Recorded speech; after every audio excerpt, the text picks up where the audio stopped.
मर्दनम् देवकी परमानन्दम्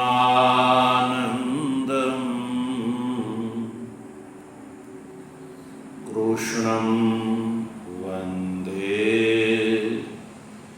जगद्गुरुं मूकं करोति वाचालं पङ्गुं लङ्घयते गिरिं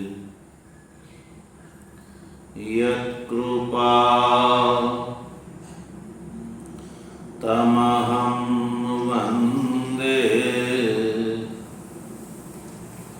परमानन्दमाधवम्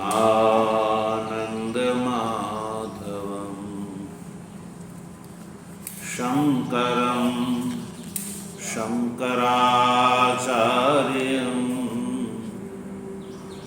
केशवं बादरायणं सूत्रभाष्य कृतौ वन्दे भगवन्तौ पुनः पुनः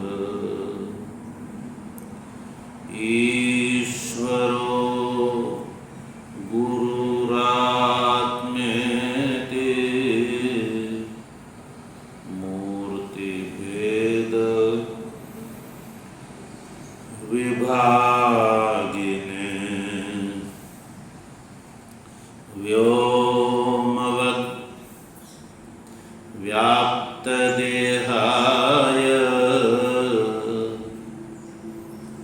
दक्षिणामूर्तये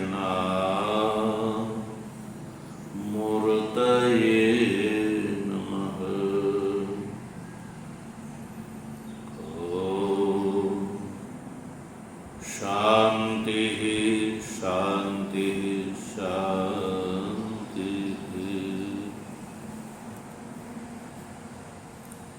तत्व जिज्ञासु सज्जनों,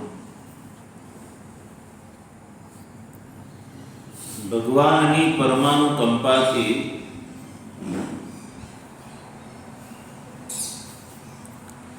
પવિત્રતમ આ ચાતુર્માસના દિવ્ય સમયમાં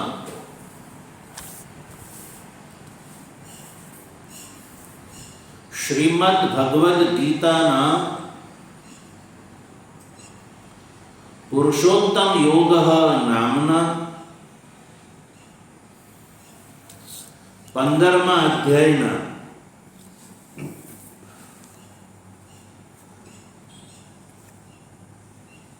12મા શ્લોકનો આપણે વિચાર કરી રહ્યા છીએ.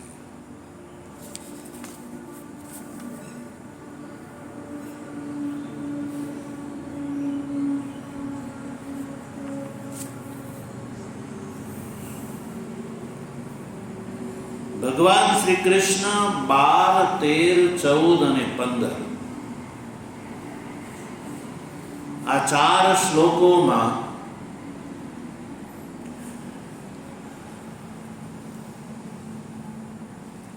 પોતાની વિભૂતિનું સંક્ષેપથી વર્ણન કરે છે.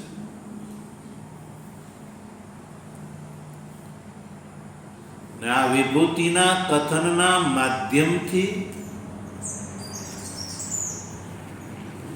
મૂળ પ્રસંગપાતી જે પદ શબ્દથી જે ગ્રહણ કરવામાં આવે છે આત્મા, એ સર્વાત્મા છે અને સર્વ વ્યવહારોનો આશ્રય છે. ये भगवान कहेवा मांगे छे.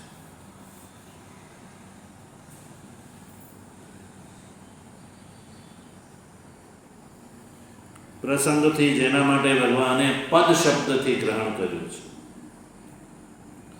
यद्यपि प्रथम श्लोक में जेने आ संसारનું મૂળ કહ્યું છે ઉર્ધ્વ મૂળથી ભગવાન જેને કહી રહ્યા છે એને જ પછી ત્રીજા શ્લોકમાં તતઃ પદમ પદ શબ્દથી કહ્યું. પ્રથમ શ્લોકમાં જેના માટે મૂળ શબ્દનો પ્રયોગ કર્યો કે જે પરમાત્મા આ સંસારનું મૂળ છે. પછી ત્રીજા શ્લોકમાં એના માટે પદ શબ્દનો પ્રયોગ કર્યો કે તતઃ પદમ તત્પરિમાર્ગિતવ્ય, કે જ્યાં ગયા પછી પાછું આવવું પડતું. યસ્મિન ગતા ન નિવર્તન્તિ ભૂયઃ, અને જેનાથી આ દૃશ્યમાન સંસારની પ્રવૃત્તિ ફેલાઈ ગઈ છે.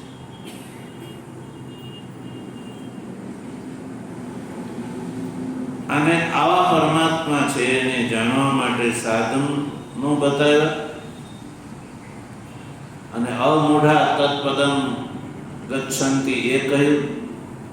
અમૂઢ છે એ આ પદને પ્રાપ્ત કરી લે છે. પદથી અભિપ્રાય છે પરમાત્મા. અને એને માટે જ કહ્યું કે ન તદ ભાષે તે સૂર્ય, જે પદને સૂર્ય ચંદ્રાદિ પ્રકાશિત કરી શકતા નથી. સર્વાઉભાસક હોવા છતાં પણ અગ્નિ આદિત્ય આદિ જે પદને પ્રાપ્ત કરી નથી શકતા, પ્રકાશિત નથી કરી શકતા, જે પદને પ્રાપ્ત કર્યા પછી પુનઃ જન્માદિ દુઃખમય સંસારમાં પાછું નથી આવવું પડતું. અર્થાત કે જન્મ મરણ જેના મટી જાય છે અને જેના પારમાર્થિક સ્વરૂપને નહીં જાણીને આ જીવો એ જ પદના અંશ છે. ઘટાકાશ મહાકાશની જેમ એ જે પદ છે એ જ સર્વાત્મા છે અને સર્વ વ્યવહારનો આસ્પદ છે. એ કહેવા માટે થઈ અને ભગવાન શ્રી કૃષ્ણ 4 શ્લોકથી વિભૂતિ સંક્ષેપ બતાવી રહ્યા છે. આ 4 શ્લોકના સમૂહથી જે ભગવાન કહેવા જઈ રહ્યા છે એમાં સૌથી પહેલા 12મા શ્લોકથી ભગવાને જે કહ્યું એ આપણે જાણી ચૂક્યા અને શ્રવણ કરી ચૂક્યા. 12મા શ્લોકમાં ભગવાને એવું કહ્યું કે આ જે આદિત્યાદિ જે જ્યોતિઓ છે એની અંદર જે તેજ છે એ તેજ મારું તેજ છે એવું કહ્યું. તત્તેજ મામકમ વિદ્ધિ, એ અર્જુન તો મારું છે એવું સમજ.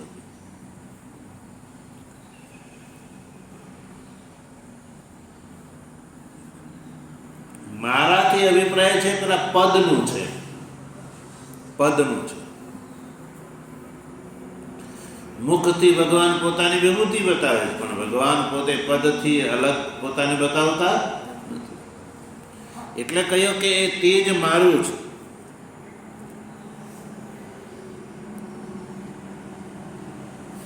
કે જે સંપૂર્ણ સંસારને પ્રકાશિત કરે છે. જગત ભાષાએ તે અદૃશ્યમાન સંસારને જે પ્રકાશિત કરવા વાળું આદિત્ય, ચંદ્ર અને અગ્નિની અંદર રહેલું તેજ છે એ તેજ મારું છે. તો તેજના 2 અર્થ કર્યા છે ભાષ્યકારે. પહેલી વાર અર્થ કર્યો તેજનો અર્થ દીપ્તિ પ્રકાશ, કે જેનાથી આ સંસાર પ્રકાશિત થાય છે. સૂર્ય ચંદ્ર આદિની અંદર રહેલો જે દીપ્તિ એટલે પ્રકાશ છે કે જેનાથી આ સૂર્ય ચંદ્ર આદિ સંસાર પ્રકાશિત થાય છે. એ પ્રકાશ એ મારો છે, મારી વિષ્ણુની જ્યોતિ છે. પછી બીજી વાર ભગવાન ભાષ્યકાર તેજનો અર્થ કરે છે ચૈતન્યાત્મક જ્યોતિ. એટલે એ સંદર્ભમાં જો કે સૂર્ય ચંદ્રાદિની અંદર જે ચૈતન્યાત્મક જ્યોતિ છે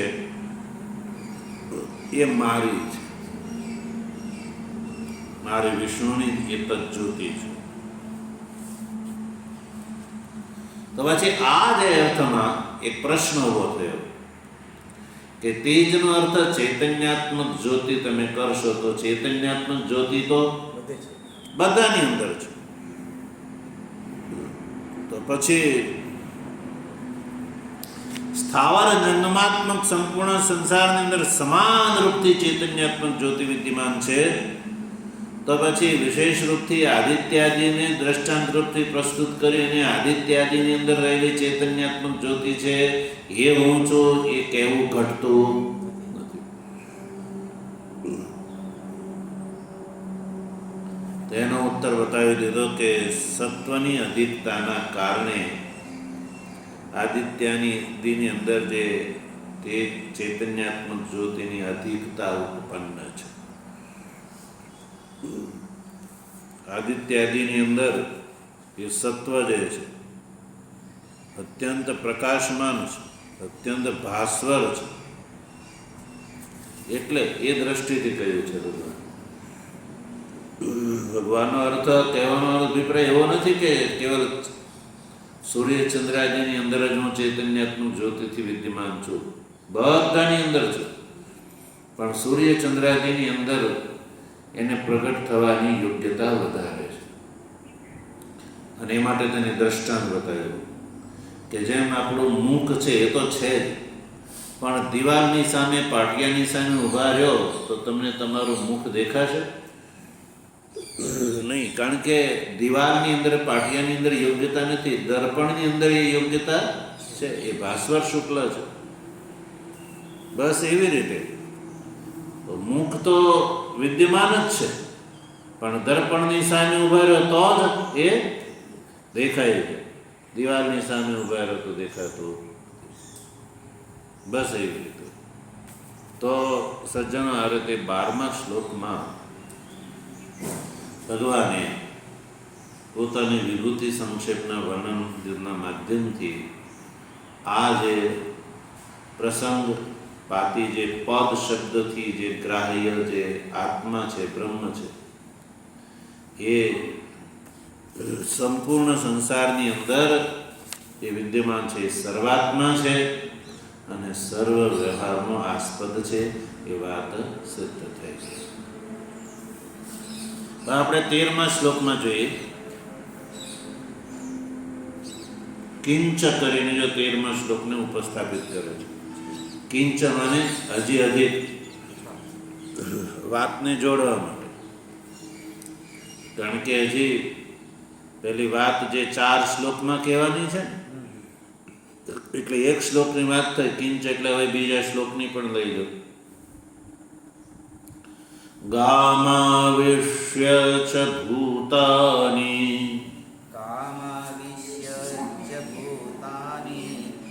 ધારયામ્યહમોજસા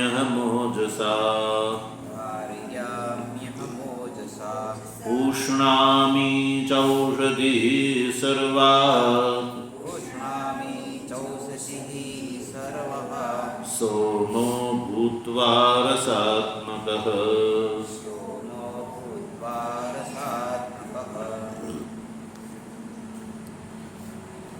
તો આ જે શ્લોક છે એના શ્લોકની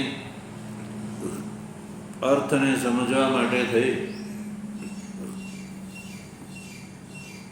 શ્લોકના પદોને પહેલા આપણે છૂટા પાડીશું, સંધિ વિગ્રહ કરીશું.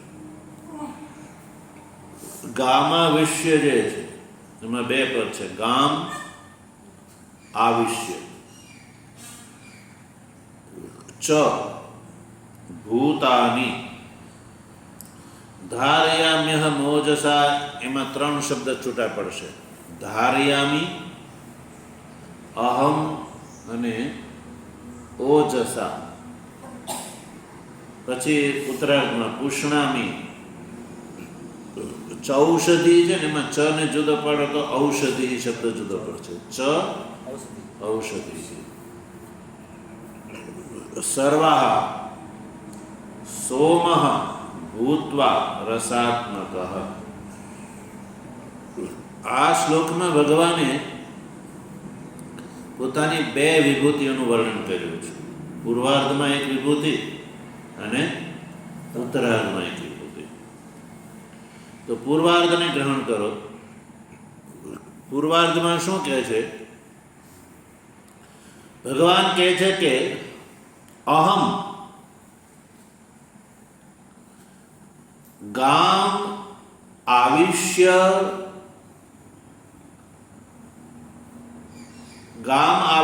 અહમ ઓજસા ભૂતાની ધારયામિ, એવું કહે છે. આ વાક્ય થઈ ગયું. અહમ ઓજસા ગામ આવિષ્ય ભૂતાની ધારયામિ, આ વાક્ય બની ગયું. અહમ ઓજસા ગામ આવિષ્ય ભૂતાની ધારયામિ. ભગવાન એવું કહે છે કે હું, હે અર્જુન, હું અહમ એટલે હું,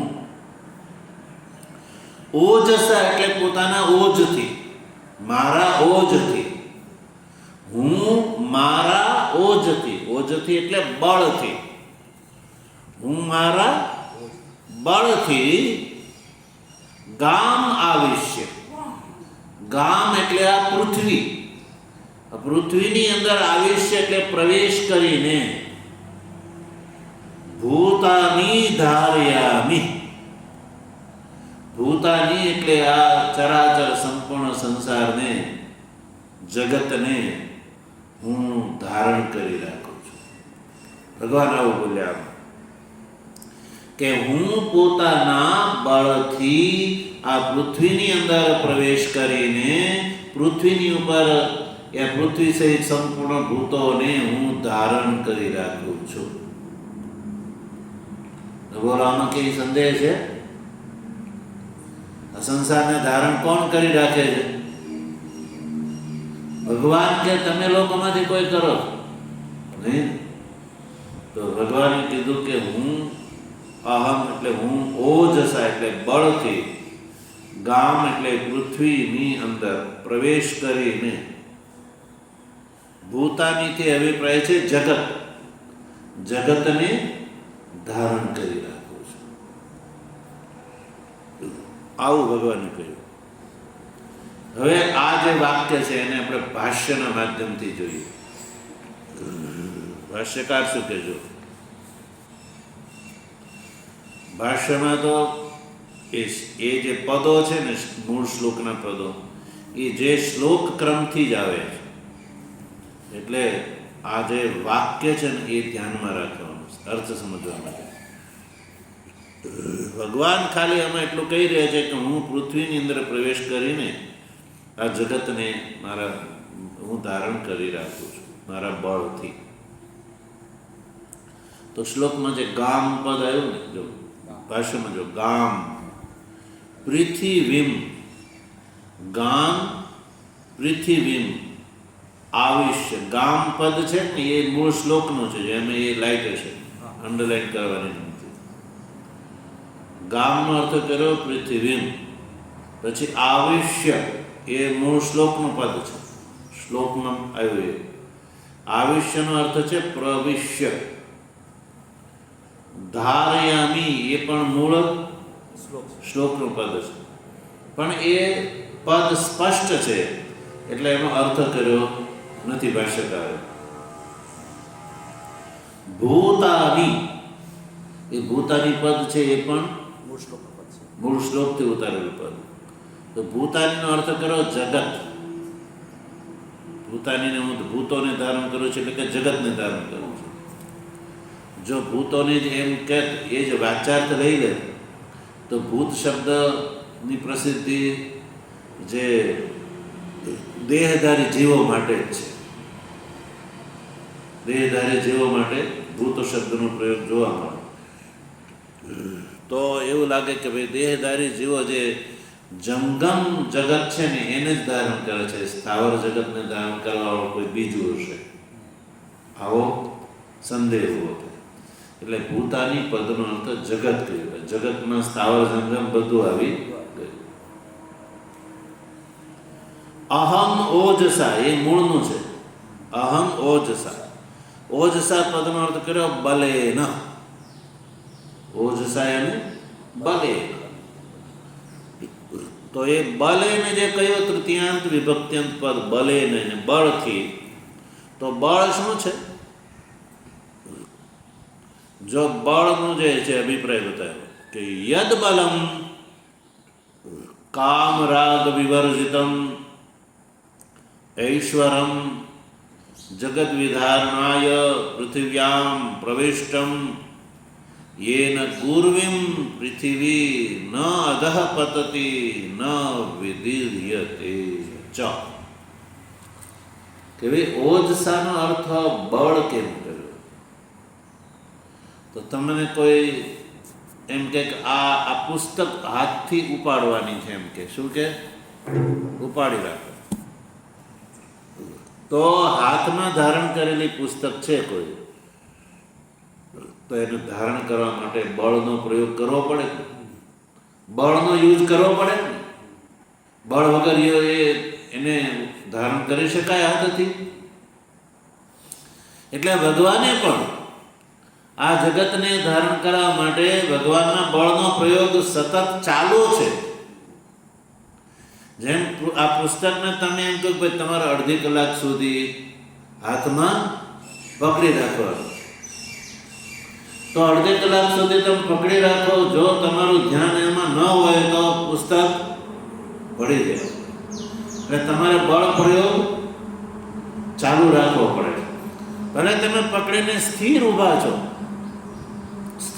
છો, તમારા મુખ ઉપર કોઈ બળની રેખાઓ નથી દેખાતી, સ્થિર ઊભા છો, અને હાથને આમ વાંકો કરી અને તમે પુસ્તક લઈને ઊભા છો, તો એનો અર્થ છે પુસ્તક જે છે હાથમાં રહેલો છે, સ્થિર છે, તમે સ્થિર છો, પણ એમાં બળ પ્રયોગ ચાલુ છે. ચાલુ બળ પ્રયોગના કારણે તમે પુસ્તકને ધારણ કરી રાખી છે. બહારથી તમે બળનો પ્રયોગ કરી રહ્યા છો, એ બહારથી કોઈને દેખાય નહીં. પેલું પુસ્તકનું ધારણ કરવું નહીં એ સાબિત કરે છે કે તમારા બળનો પ્રયોગ ચાલુ છે. એમ ભગવાને જ્યારે અહીંયા કહે છે કે હું મારા ઓજથી એટલે કે બળથી, ઓજનો અર્થ કર્યો બળ, એટલે કે ઓજનો અર્થ બળ થતો નથી, ઓજનો અર્થ થાય તેજ, અને અહીંયા બળ અભિપ્રાય બળ અર્થ લેવાનો છે. કારણ કે ભગવાન જે છે એનો બળ પ્રયોગ ચાલુ છે, એટલે જગતનું ધારણ કરવા માટે થઈને જે ભગવાનનું બળ છે, ઐશ્વર્ય, બળ એટલે ઐશ્વર્ય, એ સતત ચાલુ છે. કારણ કે આ જે જગત ધારણ થયેલું છે, જેમ હાથમાં પુસ્તક તમે ધારણ કરેલું દ્રષ્ટાંત બતાવ્યું, એમ આ જગત ધારણ થયેલું છે. જો એ ન ભગવાન આ પૃથ્વીની અંદર પ્રવિષ્ટ છે, કેમ ખબર પડે? કે જેના કારણે થઈને આ પૃથ્વી છે એ તો બહુ ભારે છે, ગુરવી છે. પૃથ્વી કેવી છે? ગુરવી, બહુ ભારે છે, અને છતાંય ન અધઃ પતતિ. આ પૃથ્વી જે છે, આપણે અત્યારે ભૌગોલિક રીતે પણ આપણે જાણીએ છીએ કે પૃથ્વીનો ગ્રહ છે એ આકાશમાં તરી રહ્યો છે. પૃથ્વીની ચારે બાજુ શું છે? આકાશ. તો એ જે છે એને એ આકાશમાં કોણ ધારણ કરી રાખે છે? यदि ભગવાનનું ધારક બળ જો ચાલુ ન હોય તો એ શું થઈ જાય? નીચે પડી જાય. અધઃ પતતિ, નીચે પડી જાય. એટલું જ નહીં, વિદીર્ય ગોળો જે છે પરસ્પર, ગ્રહ નક્ષત્ર તારા વગેરે સંપૂર્ણ બ્રહ્માંડ છે એ એકબીજામાં વચ્ચે પરસ્પર પકડાયેલું છે. માટી છે, માટીની અંદર પાણી હોય ને તો એનો લાડવો વળી જાય. લાડવો જો પાણી ન હોય ને કોરી કોરી માટી છે, એનો લાડવો વળે ના. તો જે પૃથ્વી રૂપી જે ગોળો યા સંપૂર્ણ બ્રહ્માંડ રૂપી ગ્રહ નક્ષત્ર વગેરે ગોળો છે એ શું છે? એ પોતાની અંદર લાડવાની જેમ સ્થિર છે, પકડાયેલો છે. જો ભગવાન એને બળથી ખેંચી ન રાખે તો એનું વિદીર્ણ થઈ જાય. જેમ સૂકી રેતી હોય તો શું થઈ જાય? વિખેરાઈ જાય. વિદીર્ય જાય, વિખેરાઈ જાય. પણ વિખેરાતું નથી. તો એ બતાવે છે કે ભગવાને આ જે છે પોતાના બળથી એને ધારણ કરી રાખ્યું છે. એટલે ઓજનો અર્થ બળ કરે. એન પૂર્વી પૃથ્વી ન અધઃ પતતી ન વિદીર્યતે ચ. પૃથ્વીનો ગોળો વિખાઈ નથી જતો અને નીચે નથી પડી જતો. નીચે નથી પડતો અને પરસ્પર એના ફાડિયા નથી થઈ જતા. નહીં તો કોઈ બહુ મોટો ગોળો હોય, સુકાઈ જાય તો પછી ધીરે ધીરે ફાટીને શું થઈ જાય? વિખેરાઈ જાય. પણ વિખેરાતો પૃથ્વીથી અભિપ્રાય છે કોઈ પણ ગ્રહ નક્ષત્ર તારા વગેરે એ પોતાના કેન્દ્રની અંદર ચોટેલા રહે છે, એ વિખાતા નથી. તમે લાડો ખાઓ ને 2 ભાગ કરો, 3 ભાગ એને વિદીર્ણ કરી નાખો, એમ આ પૃથ્વીના ગોળાનું યા સૂર્યાદિ જે ગ્રહ નક્ષત્ર ગોળાને વિખેરી શકાય છે? નથી વિખેરાતા. અને નીચે નથી વળતા, એકબીજાની સાથે ટકરાતા પણ નથી. તો કોઈનું બળ ચાલુ છે અને બળની ક્રિયા સતત ચાલુ છે. એમ તમને 1 કલાક પુસ્તક પકડવાનું કીધું, ન પકડીને થોડુંક અંદર ધ્યાન ચૂક થાય તો પડી જાય છે. તો ભગવાનનું ધ્યાન ચૂક નથી થતો. ભગવાન સતત આને પોતાના બળથી ધારણ કરી રાખે છે, એવું ભગવાન કહે છે. એટલે ભગવાને કહ્યું કે અહમ ઓજસા ગામ આવિષ્ય ભૂતાની ધાર્યા. હું પોતાના બળથી, ગામ એટલે પૃથ્વી, પૃથ્વીની અંદર આવિષ્ય, આવિષ્ય એટલે પ્રવેશ કરીને, પૃથ્વીની અંદર પ્રવેશ કરીને ધાર્યામી એટલે ધારણ કરું છું. કોને? ભૂતાની એટલે જગતને. કેવી રીતે ધારણ કર્યું? તો કે ઓજસા એટલે બળથી. હવે ભગવાનનું બળ કેવું છે? તો બળ ઉપર ભાષ્યકાર સ્પષ્ટતા કરે છે. યદ બલ મને કે જે બળ કામ રાગ વિવર્જિતમ. કેવું બળ છે? યદ બલમ કામ રાગ વિવર્જિતમ ઐશ્વરમ. ઐશ્વરમ ઐશ્વર્ય, ઈશ્વરના ભાવને ઐશ્વરમ કહેવામાં આવે છે.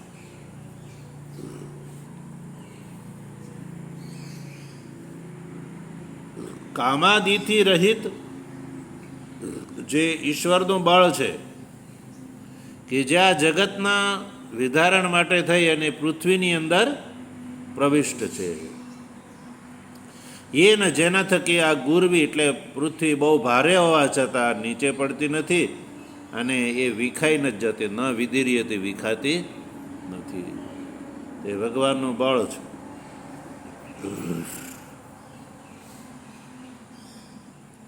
કામ અને રાગથી રહિત બળ.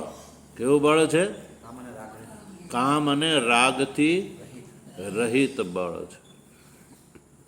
ઐશ્વરમ બળ, જે આ જગતના વિધારણ માટે પૃથ્વીની અંદર પ્રવિષ્ટ છે. હવે કામ અને રાગથી રહિત કહેવાનો અભિપ્રાય શું છે? તમે જો કોઈ મનુષ્ય જે છે કોઈ વસ્તુને પકડી રાખે તો એ ક્યાં સુધી પકડશે? એની કામનાને ધ્યાનમાં રાખીને યા રાગને ધ્યાનમાં રાખીને? કામ અને રાગને. આ જીવ કોઈ કાર્ય કરે છે તો કામ અને રાગને ધ્યાનમાં રાખીને કરે છે. હવે કામનાને પૂરી થઈ ગઈ, રાગ સમાપ્ત થઈ ગયો તો પછી એ મૂકી દે છે.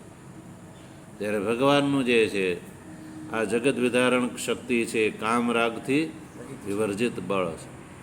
એટલે એ સતત આ જગતને ધારણ કરી રાખે છે.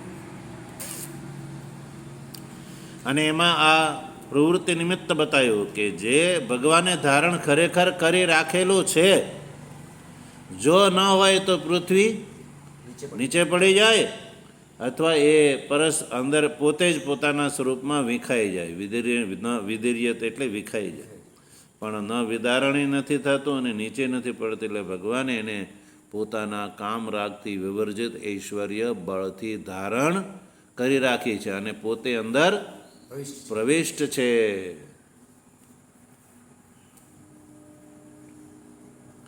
હવે આ જે વાત છે ભગવાનની, એ વાત કોઈ કપોલ કલ્પિત નથી. કદાચ કોઈ ભગવાનની આ વાતનો કોઈ આધાર ન હોત તો એમ લથાત કે ભાઈ ભગવાને પોતાની કલ્પનાથી આ વાત કહી હશે. પણ ભગવાનની આ જે વાત છે એ શ્રુતિ સંમત છે. કેવી છે? શ્રુતિ સંમત. શ્રુતિને આપણે ત્યાં પરમ પ્રમાણ માનવામાં આવે છે.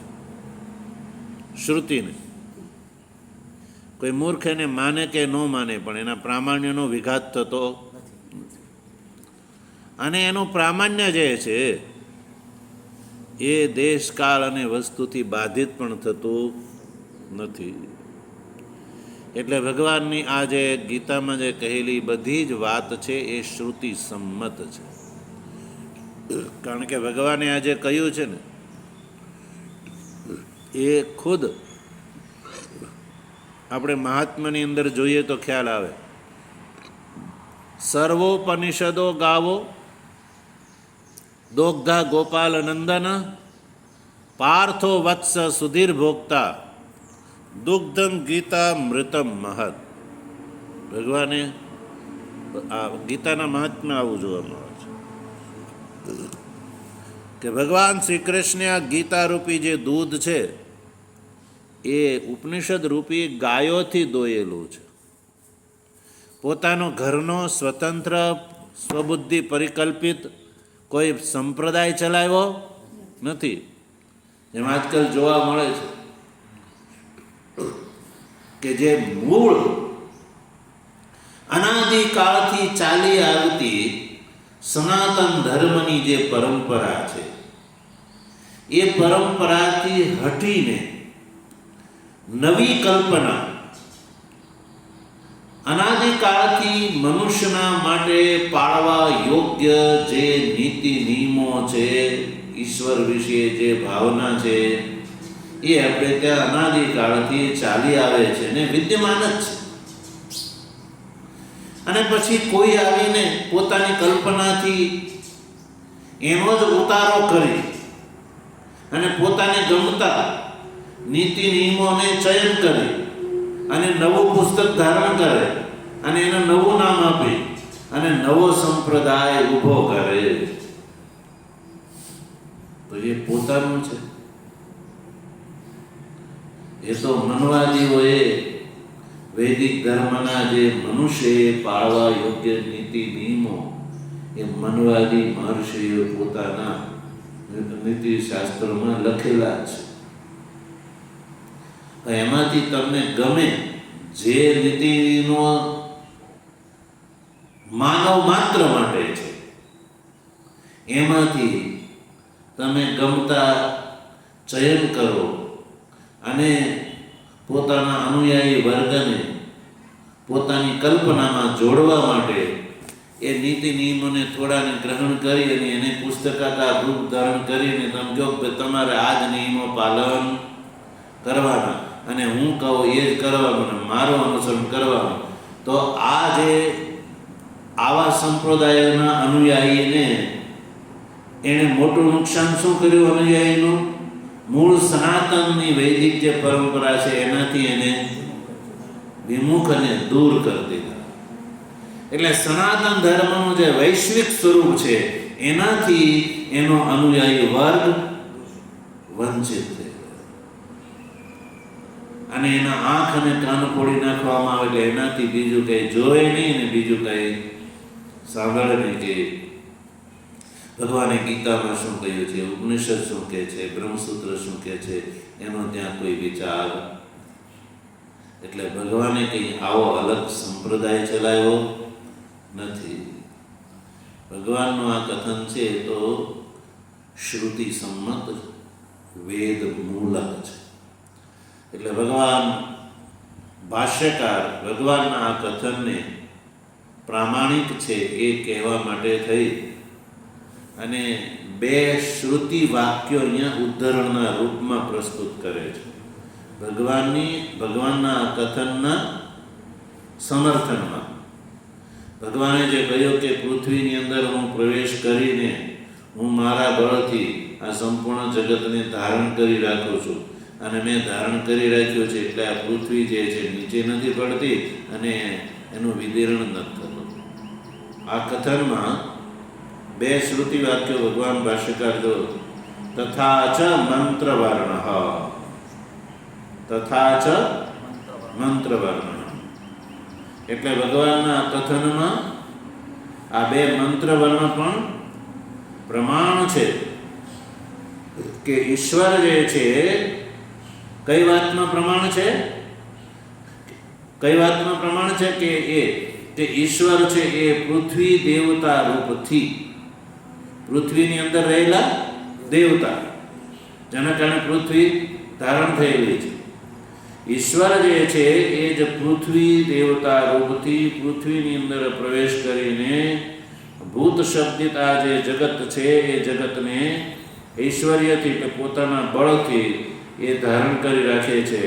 એટલે પૃથ્વી ગુરુ અપી ભારે હોવા છતાં પણ પૃથ્વીનું વિધારણ નથી થતું અને પૃથ્વી નીચે નથી પડી જતી.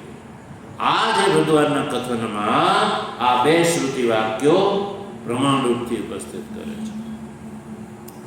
હવે એક વાત અહીંયા સ્પષ્ટ કરવાની છે કે ભગવાને કીધું કે પૃથ્વીની અંદર હું પ્રવેશ કરીને,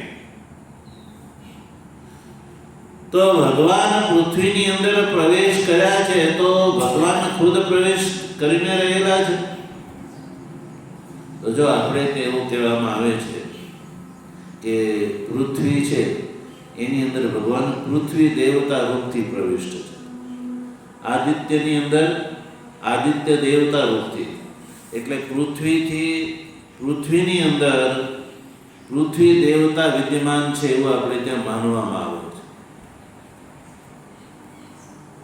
પૃથ્વી ચંદ્ર વગેરે જે એની અંદર એ તત્ત અવચ્છિન્ન દેવતા આપણે ત્યાં માનવામાં આવે છે.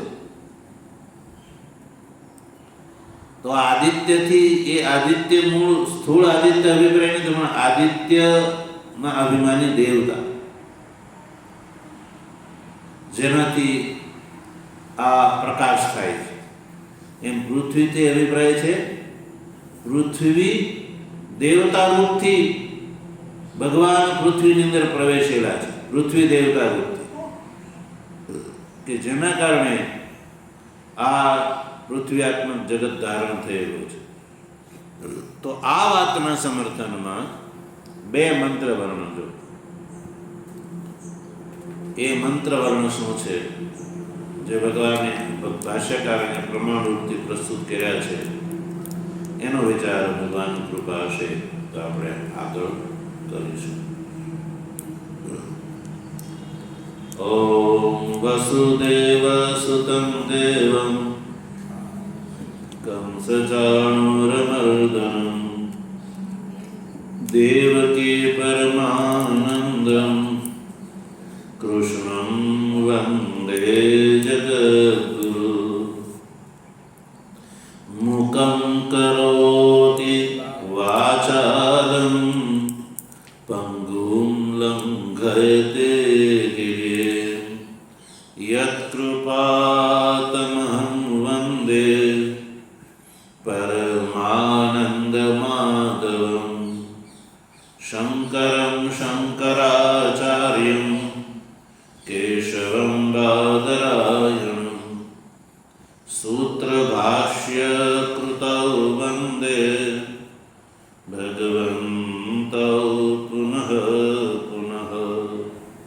ઈશ્વરો ગુરુરાત્મેતિ મૂર્તિભેદ વિભાગિને વ્યોમવદ્વ્યાપ્તદેહાય